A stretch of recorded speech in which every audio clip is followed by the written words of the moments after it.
स्वराज्य दर्शन आपल्या हक्काचे न्यूज चॅनल।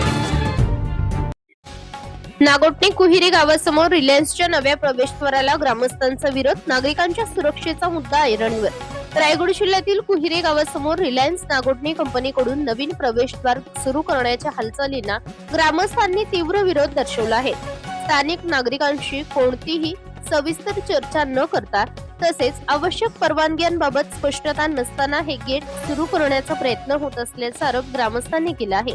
ग्रामस्थांच्या म्हणण्यानुसार प्रस्तावित गेटमुळे परिसरातील वाहतुकीवर मोठा ताण पडण्याची शक्यता असून सततच्या जड वाहनांच्या वर्दळीमुळे वाहतूक कोंडी, धुळीचे प्रदूषण आणि अपघातांचा धोका वाढेल।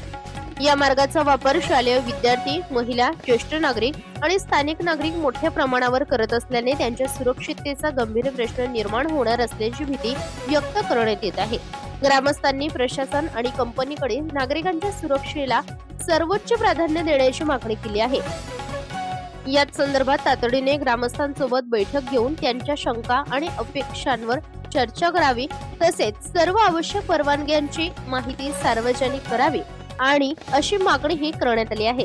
ग्रामस्थांनी स्पष्ट इशारा दिला आहे की त्यांच्या मागण्यांकडे दुर्लक्ष करून गेट सुरू करण्याचा प्रयत्न झाल्यास लोकशाही मार्गाने आंदोलन छेडण्यात येईल। कोणताही अनुचित प्रकार घडल्यास त्याची जबाबदारी संबंधित प्रशासन आणि कंपनीची राहील, असेही त्यांनी म्हटले आहे। स्वराज दर्शनसाठी प्रतिनिधी सुदर्शन कोटकर, नागोठणे, रायगड। जय महाराष्ट्र। मी दर्शना जवके। गेल्या काही दिवसांपूर्वी गेट संदर्भात एक रिलायन्सने इस्टेट ऑफिसला आमची मीटिंग केली होती, पण त्या मीटिंग मध्ये गेट संदर्भात आम्ही कोणतीही पॉझिटिव्ह म्हणजे गेट व्हावा अशी आम्ही कोणतीही कमिटमेंट केली नव्हती। विषय गावात गावकी घेतल्यानंतर आम्ही सगळ्यांशी संवाद साधून आम्ही तुमच्याशी बोलू इथपर्यंतचा आलेला विषय होता। त्यांनी समोरील हे हॉटेल जे आहेत हे लोकांचं रोजगार उदरनिर्वाह त्याच्यावर चालतं, ते बंद करण्यासाठी तू सुद्धा त्यांनी आमच्याशी विषय घेतला होता, परंतु जे बाबा काही गोरगरीब लोक आहेत ज्यांचा उदरनिर्वाह त्या हॉटेलवर चालतं तर ते बंद कसे करणार याला सुद्धा आमचा नकार होता। मग आम्ही कोणतीही परमिशन न देता तुम्ही कृपया हा सिमेंट कॉन्क्रीटचा रस्ता दाखवा, हे करण्यासाठी तुम्ही तयार कसे झालेत किंवा का केलात, किंवा हे जी ग्रिल आहे ही तुम्ही कशी केलीत, ही करताना ग्रामस्थांची परमिशन झाली का? दोन चार पोरं जेव्हा गेटच्या विरोधात इथं येत होती त्यावेळेस त्यांचे गेट पास बंद केले जायचे, त्यांच्या घरून त्यांना प्रेशर केलं जायचं। आणि आता तर इतकं ह्या हद्दीवर ही RIL एम्प्लॉईची जे कर्मचारी आहेत ते एवढ्या घाणेरड्या हद्दीवर आलेत का महिलांचे अश्लील व्हिडिओ पाठीमागून केले जातात। तुम्ही तर आज पत्रकार साहेब, तुम्हाला तर समाजात देव बांधला जातो, कारण होणाऱ्या अन्यायाला वाचा तुम्ही फोडताय। तर मला सांगा, एखादी महिला जर मुलांना घेण्यासाठी तिथे उभे आणि तुम्ही जर मागून शिट्या वाजवताय आणि जर व्हिडिओ करताय तर याला तुम्ही काय नाव द्याल किंवा याच्यासाठी काय म्हणाल? तरीही त्या गोरगरीब महिला गावातल्या सगळ्यांना सांगून एकत्र जमवून त्यांनी आमच्याशी संवाद साधला। कोणताही शासनाचा आधार घेऊन किंवा पोलीस स्टेशनला त्या गेलेल्या नाहीयेत। मग हे त्यांच्यात जर काही घाणेरडे आरोप त्यांच्यावर करायचे असते तर त्या पोलीस स्टेशनला जाऊन हा विषय घेऊ शकत होत्या। आम्हाला तुम्ही 100 मीटर पुढे न्या किंवा 100 मीटर पाठीमागे न्या, तुम्हाला इथे कंपनी करायचे जर प्रोजेक्ट येत असेल तर आमच्याही इथल्या विभागातल्या मुलांना उदरनिर्वाहाच्या गोष्टी मिळत आहेत।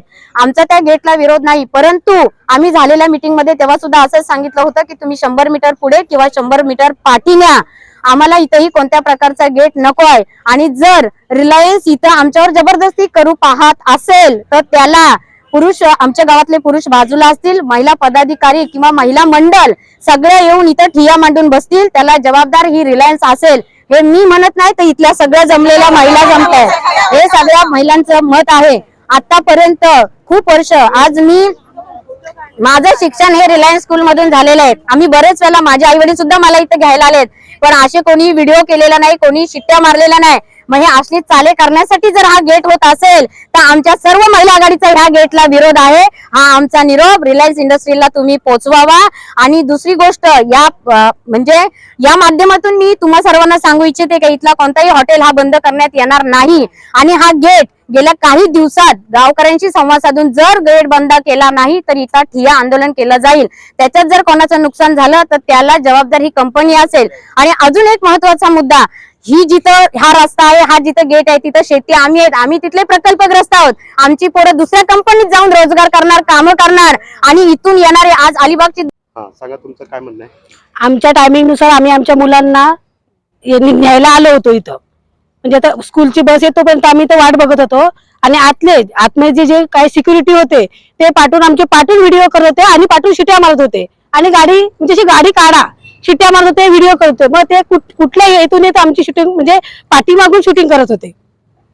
काय म्हणणं काय तुमचं म्हणजे नक्की त्याचं आम्हाला गेट बंद हा. करायचं आमचं एवढंच म्हणणं आहे की आम्हाला हा गेट बंद करायचा आहे. हा, तर त्यांनी का व्हिडिओ का करावी, काय कारण आहे? त्यांना जर व्हिडिओ करायची असेल त्यांनी आम्हाला बाजूला व्हायला सांगायचं आणि व्हिडिओ करायची. कुठली काय कसली कसल्याने व्हिडिओ करायची त्यांनी आम्हाला बाजूला केले असतं तरी आम्ही झालो असतो, पण त्यांनी आमच्या नकळत आमची मागून व्हिडिओ केली. राजेंद्र वाळमी कुहिरे गावचा एक नागरिक आहे साहेब. जो कुहिरे गेट होता पूर्वरत, तो कुहिरे गेट अगोदर तिकडे होता. आता कंपनीने गेले महिन्याभरापासून एप्रिल पासून हे लोक इथं गेट घालण्याचा घाट घालत आहेत. तर आम्ही त्यांना जेव्हा आम्ही कंपनीशी पण आम्ही बोलणी केली, आम्ही चर्चेला पण आम्हाला त्यांनी बोलवलं, तेव्हा आम्ही काय सांगितलं, हा जो कुहिरे गाव आहे हा 50 वर्षापासून आणि तुमचा गेट आता आलाय, तर आम्ही त्यांना अशी विनंती केली, हा कुहिरे गेट तुम्ही गावाच्या समोर न करता तुम्ही गावाच्या बाजूला करा, जेणेकरून कुहिरे गावात येणाऱ्या जाणाऱ्यांना त्रास होणार नाही. ज्या महिला छोट्या मुलांना घ्यायला येत आहेत त्यांना त्रास होणार नाही, जेणेकरून ते त्यांच्या सुरक्षिततेचा धोका निर्माण होऊ शकतो. हा गेट उद्या साहेब चालू झाला, उद्या इथना बहुसंख्य भारतातील लोक इथे कामाला येतात, इथं कामगार, त्यांच्या मागे कुठली पार्श्वभूमी चेक केली जात नाही. तिथून लहान मुलं आमची असतात, बायका असतात, उद्या इथून त्यांच्यासमोर विनयभंगाचा प्रयत्न होऊ शकतो. जसा आज झाला तर आमच्या महिला तिथे उभ्या होत्या, यांनी कुठलंही कारण नाही, महिला नेहमीप्रमाणे जशा अगोदरपासून म्हणजे गेले कित्येक वर्ष महिला आमचा बस स्टॉप इथेच आहे. आणि जेव्हा IPCL होती तर IPCL इथं संरक्षण भिंत टाकली होती. जर ही जागा IPCLची असती तर रिलायन्स त्यावेळेला IPCL तिथे संरक्षण भिंत टाकली असती, बरोबर ना. तर सदरच्या जागेमध्ये आमचे ह्या महिला उभ्या होत्या, तेव्हा त्यांनी व्हिडिओ शूटिंग हे करून शिट्ट्या मारण्याचं काम केलं. हे जोपर्यंत महिलांच्या सुरक्षिततेचा प्रश्न सोडवला जात नाही तोपर्यंत हे गेट चालू करू नये अशी आम्ही प्रशासनाला अगोदर विनंती, सगळ्यांना कलेक्टर पासून सगळ्यांना आम्ही पत्र दिलेले, पण ते पत्राला आम्ही जेव्हा पत्र द्यायला गेलो तर धनावडेने केराची टोपी टाकली आणि तुमचं म्हणणं आहे सर्टिफिकेट आहे माझ्याकडं, आज किती वर्ष झाली तिथपासून आम्ही रडतो तरी पण कोणी घेतली नाही. म्हणजे सर्टिफिकेट कोण दखलच घेत नाही, जो पुढे येतो तो पैसे घेताना जातो. आता येणाऱ्या काळामध्ये तुमचा ही वडापावची गाडी आता सांगतायत काय दुकानं तुमची उठवायचे, मग ती दुकानं उठून आम्ही खाणार काय? माझे 2 पोरी येतात, माझी सून, माझा पोरगा, माझी बहीण, आम्ही सगळी इथं असतो, ते आमची पोटं त्याच्यावर भरतात. मग आम्ही करणार काय? आमची दुकानं उठवल्यानंतर जाणार कुठं आम्ही आणि खाऊ काय? उपाशी राहायचा? माझ्या नवऱ्याला नाही कामाला घेतला, पोऱ्याला नाही घेतला, सर्टिफिकेट असून शनी आम्हाला विकत मागायला लावली, मग आम्ही करणार काय?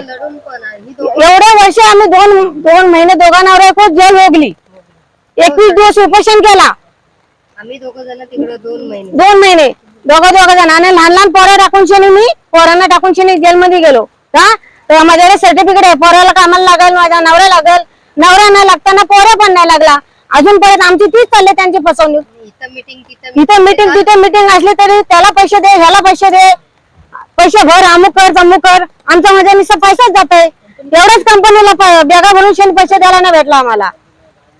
मग आता सांगितलं आम्हाला हॉटेलला उठवा, आता आम्ही खाणार काय उपाशी मारायचं काय आम्ही? माझ्या 2 पोरी, माझा पोरगा, सून, आम्ही दोघं जण मग टाका मारून इथं आणि मग आम्ही जाऊ. आता हा गेट आहे, गेटच्या संदर्भात काय आहे तुमचं? गेटच्या संबंध काय आम्हाला? इथं गाडी पोरांना उभा राहून देत नाही, इथं उभा हे करीत नाही, मग पोरांना उभा राहून नाही दिली, बायका येतात त्यांचा फोटो काढतायत, मग आम्ही करणार काय? जाणार कशी? मुलगी माझे नाथ आहे. आता गेट संदर्भात तुम्ही काय पुढे भविष्यात काय करणार? गेट इथं बंद करायचा. त्या संदर्भात काय तुम्ही करणार? आंदोलन वगैरे काय? लहान मुलं येतात ना इथं, म्हणून त्याच्यासोबत सांगतो आम्ही का गेट बंद करायचा. आता मोठ्या गाड्या चालूच राहतील ना. हो.